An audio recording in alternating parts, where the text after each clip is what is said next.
Hello class. ये जो video है ये क्लास 12 के लिए बिजनेस स्टडीज़ का चैप्टर 2 के ऊपर है। चैप्टर 2 का ये पार्ट 2 है और अगर वैसे देखिएगा तो ये पार्ट 6 पे है। ठीक है, अब प्रिंसिपल्स ऑफ मैनेजमेंट चैप्टर का नाम है। इसमें जो है हम लोग बात करेंगे Feroz principles of management. Henry foil जो है उनको फादर ऑफ जनरल मैनेजमेंट कहा जाता है। इन्होंने अपने ये 14 प्रिंसिपल्स दिए हैं। ये सारे प्रिंसिपल बड़े लैंडमार्क प्रिंसिपल हैं और हर जगह पे यूज़ होंगे और बहुत समय से आज तक ये यूज़ होते आ रहे हैं। अब जरा हम इन प्रिंसिपल्स के ऊपर सबसे पहले सारे प्रिंसिपल्स के ऊपर बात कर लेते हैं। सबसे पहला जो है जैसे डिवीजन ऑफ वर्क। देखिए, सबसे बड़ी ज़रूरत किसी भी ऑर्गेनाइजेशन में है कि काम का बंटवारा होना चाहिए। ठीक है, सब काम आपने एक ही आदमी के ऊपर डाल दिया तो काम ठीक से होगा नहीं। ठीक है, क्योंकि एक आदमी वो क्या क्या काम कर लेगा और एक ही आदमी हर चीज़ का स्पेशलिस्ट भी नहीं हो सकता। जब आप काम बांटिएगा तो हर काम के स्पेशलिस्ट क्रिएट हो जाएंगे, काम भी फटाफट होगा और बहुत अच्छे से होगा। दिक्कत सिर्फ इसमें दो होगी अगर आप इस तरह से काम करते हैं तो। एक तो एक ही काम करते करते वो थोड़ा सा बोरिंग लगने लगता है कभी कभी। दूसरी चीज़ ये है कि एक प्रॉब्लम और आती है कि मान लीजिए वो आदमी अगर नहीं रहा, बीच में कहीं चला गया या कुछ और प्रॉब्लम हो गई उसके साथ, बीमार हो गया, तो फिर वर्क थोड़ा सा सफ़र करता है। लेकिन फिर भी ऑर्गेनाइजेशन को डिवीजन ऑफ वर्क लेके चलना चाहिए। फिर दूसरी चीज़ है अथॉरिटी एंड रिस्पॉन्सिबिलिटी। जिसको अथॉरिटी दे, जिसको पावर डेलीगेट करे कि हाँ साहब आपको ये है। जैसे किसी भी टॉप मैनेजमेंट ने एक प्रोडक्शन मैनेजर बना दिया, एक फाइनेंस मैनेजर बना दिया और एक मार्केटिंग मैनेजर, तो उनको अथॉरिटी दिया, उनके अंदर लोगों को दिया काम कराने के लिए, तो उन्हीं के ऊपर रिस्पॉन्सिबिलिटी भी फिक्स करे। फाइनेंस रिलेटेड कोई भी चीज़ गड़बड़ होगी तो सिर्फ फाइनेंस मैनेजर को पकड़ा जाएगा, नीचे के लोगों से मतलब नहीं है। ठीक है, तो रिस्पॉन्सिबिलिटी भी है। इससे सब आदमी अपना काम बड़ी जिम्मेदारी से करेगा और चीज़ें एकदम क्लियर कट रहेंगी। ऑर्गेनाइजेशन जो है वो ग्रो करेगा। कौन किस चीज़ के लिए रिस्पॉन्सिबल है ये बात फिक्स हो पाएगी, नहीं तो ये प्रॉब्लम आ जाती है कि हम इसके लिए रिस्पॉन्सिबल नहीं है, वो नहीं रिस्पॉन्सिबल है। ये डिसिप्लिन देखिए किसी भी जगह पे बहुत जरूरी है सक्सेस के लिए। बिना डिसिप्लिन के कोई भी ऑर्गेनाइजेशन सक्सेस नहीं कर सकता। ठीक है, तो डिसिप्लिन जो है एक बड़ा इंपॉर्टेंट रोल प्ले करती है। अगर ये नहीं होगी तो फिर ऑर्गेनाइजेशन जो है ठीक से चल नहीं पाएगा। फिर unity of command, unity of direction, ये दोनों चीज़ें ज़्यादातर जगह पे लोग एक ही समझ लेते हैं, लेकिन इसीलिए थोड़ा सा हमने इसको एलॉबरेट करके लिखा है। आप थोड़ा सा इसको समझ लीजिए। यूनिटी ऑफ कमांड, इसमें देखिए क्या लिखा, each participant in a formal organisation should receive order and is answerable to only one superior. मतलब कि जो हर पार्टिसिपेंट है किसी भी फॉर्मल ऑर्गेनाइजेशन में, वो सिर्फ एक सुपीरियर के लिए रिस्पॉन्सिबल होगा। मतलब ये कि एक ही सीनियर जो है एक अपने सबऑर्डिनेट को डायरेक्ट करे। अगर एक सबऑर्डिनेट को दो लोग डायरेक्ट करना शुरू कर देंगे तो सबऑर्डिनेट कंफ्यूज हो जाएगा किसकी बात माने किसकी बात ना माने। ठीक है, एक कहेगा उठो, एक कहेगा बैठो, तो बोले किसको मानेगा। तो ये बहुत ज़्यादा जरूरी, जिससे कि एकदम क्लियर चीज़ें रहें। ठीक है, कि हमें किसकी बात माननी किसकी बात नहीं माननी। अब अगर ये सिस्टम रहेगा तो ये बात तो सही है कि सारी चीज़ें बढ़िया चलेंगी, लेकिन दिक्कत ये होती है कि अगर मान लीजिए सुपीरियर में और उसके सबऑर्डिनेट में किसी बात को कॉन्फ्लिक्ट हो गया तो सुपीरियर उसका वही है, वो फिर एक प्रॉब्लम आती है कि वो ग्रेवियंसेस को कैसे शेयर करे, क्या करे, ये थोड़ा सा प्रॉब्लम आती है। यूनिटी ऑफ डायरेक्शन मतलब हुआ it implies that there should be one head and one plan for a group of activities having the same objective. मतलब ये कि एक हेड हो, वन हेड, ठीक है, वन हेड है, वन प्लान है, ठीक है, और सेम ऑब्जेक्टिव के लिए पूरा ग्रुप काम करेगा। ये रहने से ऑर्गेनाइजेशन बहुत जल्दी सक्सेस करता है। ये नहीं होगा तो ऑर्गेनाइजेशन ठीक से सक्सेस नहीं कर पाएगा।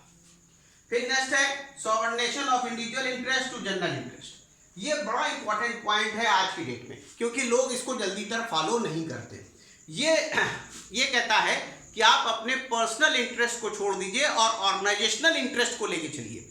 अगर पर्सनल इंटरेस्ट हर आदमी देखने लगेगा तो ऑर्गेनाइजेशन ग्रो नहीं कर पाएगा। ठीक है, ऑर्गेनाइजेशन को ग्रो करने के लिए आपको अपने पर्सनल इंटरेस्ट को, व्यक्तिगत हित को छोड़ना पड़ेगा सामूहिक हित को देखने के लिए।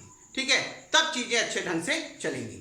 ठीक, और ये बड़ा इंपॉर्टेंट है किसी भी ऑर्गेनाइजेशन को ग्रो करने के लिए या कहीं पे भी किसी चीज को ग्रो करने के लिए। हर आदमी अपना पर्सनल देखने लगेगा, नहीं हमें तो ये नहीं मिला, हमें तो नहीं मिला, तब तो फिर ऑर्गेनाइजेशन तो गया। ठीक है, फिर है remuneration of employees. Again very important चीज जो हेनरी फॉयल ने मार्क किया। इन्होंने कहा एम्प्लॉयज को एक प्रॉपर पेमेंट प्रॉपर समय पे देते रहिए, ठीक है, जो आदमी जिस पोस्ट में है उसके, क्योंकि पेमेंट के लिए ही वो काम कर रहा है। पेमेंट प्रॉपर समय पे प्रॉपर एक बार पेमेंट नहीं दिया तो फिर एम्प्लॉय ठीक ढंग से काम नहीं करेगा, ठीक है। अगर देते रहेंगे तो ठीक ढंग से काम करेगा, नहीं दीजिएगा तो फिर वो चीज़ें गड़बड़ होंगी, ठीक है। फिर नेक्स्ट है सेंट्रलाइजेशन एंड डिसेंट्रलाइजेशन। सेंट्रलाइजेशन का मतलब होता है सारी पावर एक आदमी की, मतलब टॉप व्यू मैनेजमेंट हर चीज को देख रहा है, तो कुछ भी हो मिडिल और लोअर लेवल मैनेजमेंट कुछ डिसीजन ले ही नहीं सकता, ठीक है।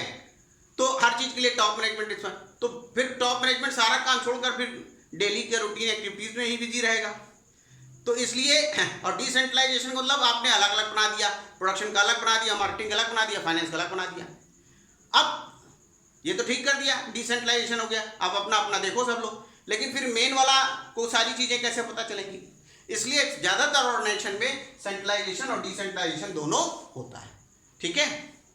इसको ज्यादातर लोग फॉलो करते हैं। स्केलर चेन का मतलब ये कि हर ऑर्गेनाइजेशन में जैसे ये टॉप पे है एक पूरा इस तरह से BCD इधर भी, EFG इधर भी, मान लीजिए ये प्रोडक्शन का इधर चला गया, इधर मार्केटिंग का चला गया, तो ये पूरा एकदम चेन, ये इसको ऑर्डर देगा, ये इसको, फिर इसी तरह ये इसको ऑर्डर देगा, ये इसको, कहीं भी कोई प्रॉब्लम होगी ये इधर बताएगा, इधर इधर इधर फिर ऐसे जाएगा, तो इस तरह से। और अगर सेम लेवल पे लोग बात कर रहे हैं, चाहे इस लेवल पे हो चाहे इस लेवल पे बात कर रहे हैं, जैसे मान लीजिए प्रोडक्शन मैनेजर है, ये प्रोडक्ट मार्केटिंग मैनेजर है, और जब दोनों बात कर रहे हैं सेम लेवल पे, तो ये चीज कहलाती है गाइडलाइन, ठीक है। 10th पॉइंट है ऑर्डर बिलिंग। ऑर्डर सारी चीजों का बहुत ज्यादा जरूरी है, कौन आदमी किस समय पे किस जगह पे रहेगा और कौन सामान कहां पे रखना है, कहां पे वो मिलेगा ऑर्गेनाइजेशन में, ये बड़ा जरूरी है। नहीं तो आप जानते हैं आधा समय तो लोगों को ढूंढने में लग जाएगा और सामान को ढूंढने में, सामान कहाँ रखा है, ये आदमी कहाँ मिलेगा, wastage of time and resources, ठीक है। तो ये इसको अगर आप फॉलो करेंगे तो चीजें अच्छे ढंग से हो जाएंगी, जल्दी हो जाएंगी, काम में आपको होगा, कॉस्ट इफेक्टिव है। नहीं फॉलो करेंगे तो सारी चीजें पलट जाएंगी। Stability of personal. Stability of personal मतलब अगर आपने किसी पर्सन को रखा और उसके काम से आप संतुष्ट हैं, कुछ दिन देखने के बाद उसको आप बता दीजिए भाई ठीक है अब आप चलेंगे, अगर आप अच्छे ढंग से ऐसे ही जैसे आप काम कर रहे हैं ऐसे काम करते रहेंगे तो आप चलेंगे, आपको निकाला नहीं जाएगा। नहीं अगर उसको हमेशा ये डर बना रहे हैं निकाल दिया जाएगा, ये कर दिया जाएगा, वो कर दिया, तो वो 100% आउटपुट अपना नहीं दे पाएगा, ठीक है। तो ये चीजें इनिशिएटिव का मतलब होता है कि जब कोई काम आदमी करता है तो रूटीन एक तरह चलता रहता है काम का, उस काम के रूटीन में उसको लगता है कि अगर हम ये काम इस तरह से करें तो ज़्यादा अच्छा हो जाएगा, ठीक है। तो उसको वो काम करने की फ्रीनेस देनी चाहिए, अगर उसको आपको लगता है कि वो सही तरीके से सोच रहा है तो, ठीक है। क्यों?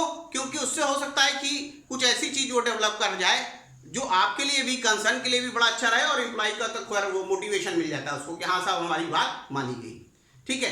अब इसमें प्रॉब्लम सिर्फ इतनी होती है कि कभी कभी जो नई चीज़ों को सोचा जाता है वो वर्क नहीं कर पाती, लेकिन इसके चांसेस बहुत कम होते हैं, ठीक है। अगर दोनों लोग कोऑर्डिनेट करके टॉप मैनेजमेंट और जो पर्सन ने वो चीज़ नई चीज़ ढूंढी है दोनों करें तो काफ़ी अच्छा काम हो जाएगा, जिसका बेनिफिट ऑर्गेनाइजेशन को बहुत मिलेगा। लास्ट जो है स्प्रिट डी कॉर्प्स, ये लास्ट है लेकिन ये बहुत इंपॉर्टेंट है।